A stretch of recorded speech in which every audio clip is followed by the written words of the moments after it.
আজি মই ইয়া বনাব লৈছো কচু শাকৰ আঞ্জা তাৰ কাৰণে ইয়াতে কুকাৰত পানী অলপমান লৈছো তাতে কেইটামান কণ বিলাহী দিছো আৰু লগতে কচুখিনি দি দাইল অলপমান দি নিমখখিনি লগতে দি পেলাই এইখিনি কুকাৰত উঠাই দিছো আৰু ইয়াতে আমাৰ ঢেকীয়া আৰু আলুৰ চব্জি বনাব লৈছো তাৰ কাৰণে ইয়াতে নিমখখিনি দি ভাজিখিনি মই অকণমান লৰাই দিছো আৰু ইফালে ইয়াতে ফ্ৰেঞ্চ বিন আৰু আলুৰ চব্জি বনাইছো আৰু ইয়াতে কেৰাহীখনত তেল অলপমান দি কেইটামান পাঁচফোৰণ দিছো দি পেলাই ইয়াতে কচুখিনি দি দিছো আৰু ইয়া বৰ্তমান আমাৰ কচু বনাই হৈ গৈছে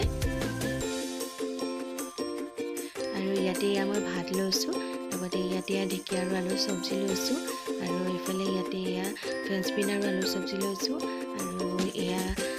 কচু শাকৰ আঞ্জা লৈছো গতিকে এয়াই হৈছে আজি আমাৰ খানা গতিকে ভিডিঅ'টো চাই কেনেকুৱা পালে জনাব